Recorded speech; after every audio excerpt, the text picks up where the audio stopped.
Hi everyone. Good morning, good afternoon, good evening, depending on where you are connecting from. My name is Ngozi Ajeleye, the creator of Crunch Queen Space and the founder Crunch Econometrics. I'm also currently a lecturer at the University of Lincoln, where I teach economics and econometrics.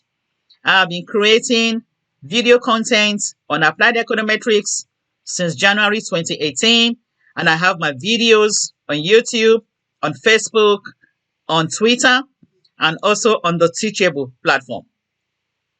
If you are yet to follow me on YouTube or Facebook, here you have the links to do so.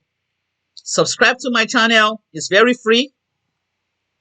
On YouTube, drop your comments, put a like if you like what you watch, and please share my videos. Do not keep Crunch Econometrics to yourself. Today's video is going to be on models, functional forms, and their respective interpretations. But before I dig in, I want to say a big thank you to two categories of people. The first is an individual by name Aliu Ahmed Aliu. So Aliu, if you are watching or if you come across this video, this is a shout out to say thank you for pointing me in the right direction on how to get the VIF on EViews when dealing with the problem of multicollinearity. Guys, if you remember my last video, I was unable to show EViews users how to get the VIF. So Aliu was kind enough to drop a comment on my YouTube channel and he pointed me in the right direction. So Aliu, thank you so much. I appreciate. The second categories of people are those who have subscribed to my content on YouTube, who follow me on Facebook, who always drop comments and observations, who like my videos, who share my videos. Without you guys, Crunch Econometrics will not be a global name. With all humility, I'm here to say thank you for your labor of love, for encouraging me, for supporting me, for criticizing me. Because without those, I won't improve and I won't be here again giving you a valuable content that will be helpful to your research. So all of you out there, thank you, thank you, thank you. This video is an outcome of the feedback I received from all of you who are having challenges in interpreting your results when you have different model specifications. So we are going to deal with that in this video. We are going to consider level models, level log models, log level models, and double log models. Again, this is a clarion call, a humble call for you guys to subscribe to my content on YouTube, follow me on Facebook, share my videos. Do not keep it to yourself. Share it to your students, to your academic community. If you look at the screen, I have a table which I adapted from Woodridge Table 2.3. So if you have your Woodridge right now, grab a copy and quickly open to Table 2.3 and you have something similar to what you are seeing on the screen. There I have the models, 4 of them, indicating their respective regressand, their regressor, the formulae, and the respective interpretation. We are going to look at all of this in detail. And that reminds me, I'm going to show you the textbooks I use in preparing this video. So stay with me, don't go away. This video is going to be quick, brief, straight, focused, no ambiguity, which is what I'm known for. Just straight to the point, give you what you want, and that's it. Now, before we dig in, let me just give you a brief intro. Remember, when you specify the wrong functional form to a model, you are running the risk of what we call model misspecification, okay? And misspecification can occur when a model does not properly account for the link between the dependent and the independent variables. In this video, you will also see that when the units of measurements change, the intercept and the slope coefficients also change. And lastly, people often ask me, why do I have to take the log of a variable? One of the benefits of using the log of a variable is because it controls for the problem of heteroscedasticity. That is one of the advantages of using the natural log of a variable. It reduces the problem of heteroscedasticity. Stata users, if you want to create new variables, If you want to create, for instance, the log of a variable, maneuver to Stata, go to the data menu at the top of the table or at the top of your Stata screen, click on create or change data, click on create new variables, then a dialog box will open, similar to what you are seeing on the screen. On the variable type, if you click on this, you are going to have about, I think 4 or 5 variable types. I'll tell you, just leave it the way it is at float. Do not tamper with this configuration. For the variable name, because I want to create the natural log of the Gini index, I'm using the ln Gini. So I'm typing that here. For specify a value and expression, I'm telling Stata to use the log of the initial value of Gini to create the natural log of Gini index. For position of a new variable, Stata wants to know, where do you want me to place this new variable? At the end of your data set, at the beginning, or somewhere in the middle. So when you open here, you will see the options, pick the one that you want, click on submit, okay, and you are good to go. Once you do that correctly, you are going to have a code similar to the one I've highlighted here. The beauty of Stata is that you don't have to go to the menu all the time. All you have to do is copy the code to your Dofile, make modifications for you to generate new variables in your data set, okay? So Stata users, there you have it.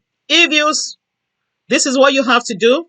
EViews users, maneuver to EViews, click on the menu, on the quick menu. It will take you to the generate series. Then a dialog box will open, okay? Similar to what you have on the screen. All you have to do is type in the new name and the equation to get that done. Here I have the log of Gini equals log of the initial value of Gini. You don't have to do any other thing. Click OK. For EViews, I still don't know your menu-driven commands. So all you have to do is go back again to quick, generate series, and use that to generate other variables. Okay? So EViews, there you also have it. Okay, we are about to dig in what we have, and I'm using the data set on Nigeria. This is the same data I used on my video on multicollinearity. I have provided the data on my website, and I have the link on my YouTube channel. I have the link on Facebook. I'm also going to drop the link again at the end of this video. The data is from 1980 to 2015, obtained from World Bank, World Development Indicators. The objective is to examine the impact of financial development on income inequality. And here you can see the model's specification. The Gini index is a function of per capita income, domestic credit, broad money, government expenditure, and age dependency ratio. At this point, I will tell you, don't blink, stay with me. This is going to be a very short, direct, simple, interesting video that you need. Everybody needs this video. Whether you're writing your dissertation as a master's student, PhD student, or an undergraduate, you need to watch this video. It will help you. If you're a supervisor, please share these videos to your students so that they can interpret their results correctly. Remember, when your students make less mistakes in results interpretation, it makes your life easier as a supervisor. So if you come across this video, please share it to your students and to your academic community. All right, these are the things to note. When you hear this phrase, significantly different from zero, it means that the coefficient is statistically significant, okay? If you hear the phrase, not significantly different from zero, it means the coefficient is not statistically significant. Also know that when a coefficient is not significant, it has zero effect on the dependent variable. Again, the t-statistics and the p-value will always indicate if a coefficient is statistically significant or not. I, for one, am a p-value person. I take my decision based on the p-value. For some people, it's the t-statistics. So decide which one you want to use. For me, the p-value, you can never go wrong with the p-value. Once I see the p-value, I take my decision right there, okay? And now, lastly, in social sciences, there are 3 significant levels that are permitted. 3. 1%, 5%, 10%. Okay, so if you have your results indicating any of these, please interpret those results and indicate their respective significance levels. 1% is strongly significant, followed by 5%, while 10% is weakly significant.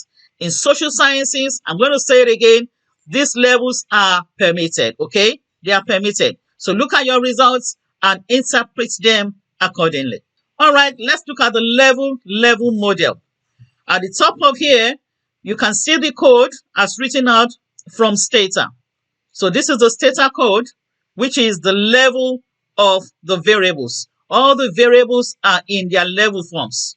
Okay, when you execute this command, you are going to have this result.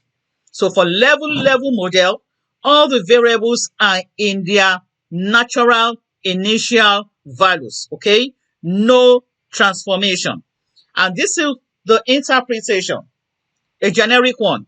A unit change in X leads to a unit change in Y. If you look at the results closely, you will see that 3 of the coefficients are significant: PC, DCF, and BM. Okay, so here we can say that all the 3 coefficients are significantly different from 0. If you look closely again, you will observe that EXP and H are not significantly different from 0. It implies that those 2 coefficients are not statistically significant. Again, I'm going to tell you about the signs of the coefficients. They will always point you in the direction of impact. Is it a positive or a negative impact? Okay, so when you're interpreting your results, make sure you capture the sign of the variable or the sign of the coefficient. So this is how we are going to interpret the level model. Please pay attention, okay? A unit change in PC is associated with a 0.000041 unit decrease in the Gini index, okay? On average ceteris paribus. We use ceteris paribus in economics to indicate all things being equal, okay? So I'll just give one of the interpretation, then you can use that to adapt the rest. So for PC and DCF, both of them are indicating negative coefficients, so you can just modify the interpretation you have given to the PC, okay? You can also spice it up by indicating their corresponding significant level. For the PC, the effect on the Gini index is a decreasing effect, which is significant at the 1% level. How do I know this? Looking at the p-value, I can see this is a 1% significant level, okay? Remember I said I'm a p-value person. For DCF, the decreasing effect on the Gini index is significant at the 10% level. Again, how do I know this? Look at the p-value. It's 0.072. So that is a 10% significant impact, okay? So I'm going to pick that. Then if you look at BM, the increasing effect on the Gini index is at the 5% significant level. But I made a mistake here by putting it at 10. So the correct interpretation will be 5% significant level because it is exactly on the dot of 5%. For EViews users, to get this, click on the quick estimate equation and you're going to have the equation estimation dialog box. All you have to do is type in all the variables in their initial form. Do not forget to put in your C, which is the intercept or constant of the model. Click on OK. You don't have to do any other thing. Click OK, and you're going to have the exact result that Stata produced. Same interpretation, so I'm not going to go over all the interpretation again. Okay, so EViews, this is for you. So next we move on to the level log model. For the level log model, the dependent variable is in the level form, okay, while the rest of the independent variables are transformed into their natural log. Remember, level log model, the dependent variable will be on its initial value, while the rest of the independent variables are transformed to natural log. When you execute that, you are going to have this result. And here you can see again, looking at the p-value, you can see that something is happening here. Now, PC and DCF still maintain negative effects, but both of them are significant now at the 1% level. BM, also positive, same thing we got at the level, but if you look at the p-value now, it's telling us that that impact is also at the 1% level. So here you can see that as you change the measurements of these variables, it's going to affect both the slope and the intercept coefficients. So how do you interpret this result? This is the generic interpretation. A percentage point change in X will result in a unit change in Y. Remember, Y is in the level form. So I will just interpret one of them, and you can use that to, adapt the rest. I don't want this video to be too long. So for the PC, you say a percentage point change in PC is associated with a 0.043 unit decrease in the Gini index on average ceteris paribus. Unit decrease because log of PC has a negative effect on the level of Gini. So you need to bring in the negative coefficient. So use that interpretation, adapt it for the rest, and you are good to go. Again, you can spice up the interpretation by indicating their corresponding significant level. Again, looking at the p-value, all these three coefficients, all the three variables are impacting on the Gini index at the 1% level. From the p-value, clear. These are all 1% significant levels. So make sure you master the skill. Either you use the p-value or you use the t-statistics. EViews users, this is for you. All you have to do is retain the Gini in the level form, and you use the log of the independent variables for you to get your level log model. When you click OK, you are going to have the result similar to the one Stata produced. Same interpretation, so I'm not going to overflow what I said before. Now we are moving on to the log level model, popularly known as semi-elasticity. For the log level model, only the dependent variable is a natural log, while the rest of the independent variables are in their level form. When you execute this, this is what Stata will give you. Looking at this, you can observe that the magnitude of the coefficients are changing. Same way, their corresponding p-values, t-statistics are changing, okay? Again, I'm going to say, once you change the measurements of your variables, expect to have a different result. So this is the interpretation for the semi-elasticity model. Simply say a percentage point change in X will result in a percentage change in Y. So I'm going to interpret again just the PC, then use that to modify every other significant result, okay? Do not interpret results that are not significant. A percentage point change in PC is associated with a 0.0000076 percentage decrease in the Gini index on average ceteris paribus. Use that information, use that interpretation to interpret the coefficient of DCF and that of BM. Again, to embellish your interpretation, it's always good for you to indicate the significant level at which this effect is taking place. So for the PC, is at 1%, for the DCF is at 10%, and for the BM is at 5%. So it always indicates the significant level of this impact. For EViews users, this is for you. Now you are going to indicate the Gini in its log form, while the rest of the independent variables are expressed in their level form for you to get the log level or the semi-elasticity model. When you click OK, this will be your result. Exactly what Stata gave us, same interpretation, so I'm not going to overflow what is here. Now finally, we are going to look at the log model called the double log model or the elasticity model. Whichever one you use, you are correct. In this model, all the variables are specified in their natural log. If you execute this in Stata, this will be your results, okay? And again, you can see that the p-values have changed, the t-statistics have changed, similar to the coefficients also changing in magnitude. What would be the interpretation? This is the simplest of all interpretations, okay? The simplest. Simply say a percentage change in X will result in a percentage change in Y. Easy. So interpreting the log of PC. A percentage change in PC is associated with a 0.080 percentage decrease in the Gini index on average ceteris paribus. Use the same interpretation, modify it as required, and interpret the log of DCF and the log of BF. Okay? All right, for you to show that you actually understand your results, indicate the significant level, okay? It will show your reader, it will show your supervisor, your teacher, that you actually understand what you are doing.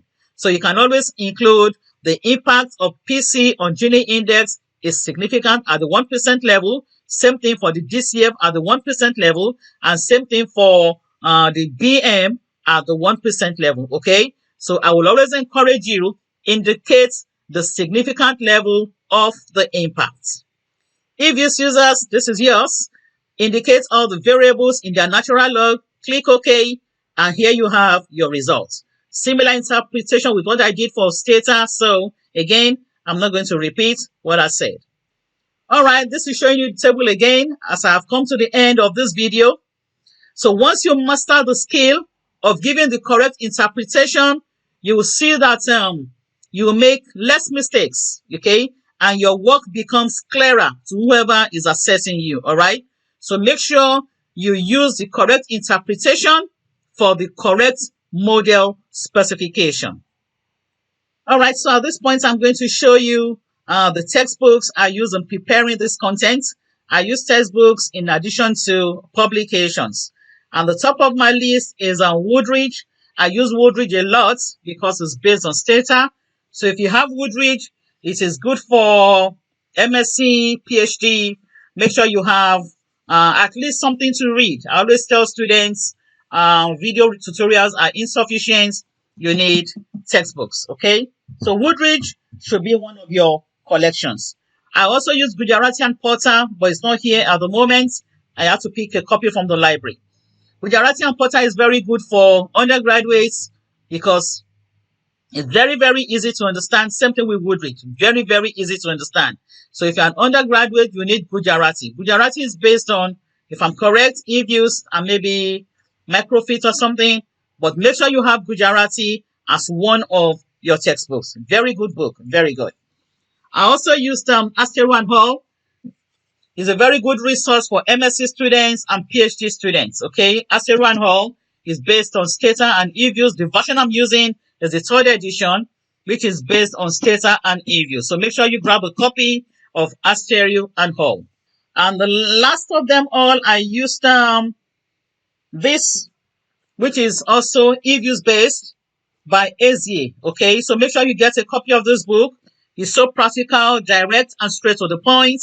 It tells you exactly what to do. It also guides you in interpreting your results. Same thing for every other textbook that I've shown you here today. So grab a copy of this textbook if you're an EViews user and hone your skill on data analysis and econometric modeling. All right, so that's it from me today. Thank you so much. I'm pleading, if you come across this video, please don't keep it to yourself. Share it to your students, share it to your colleagues. Everybody needs to improve on results interpretation. Drop your comment for me. Which area do you want me to improve? Which topic do you want me to teach? And I'll do my best to, to measure up to the standard that you expect. Thank you so much for sharing your time and for sharing your space. I'm grateful. I'll see you next time.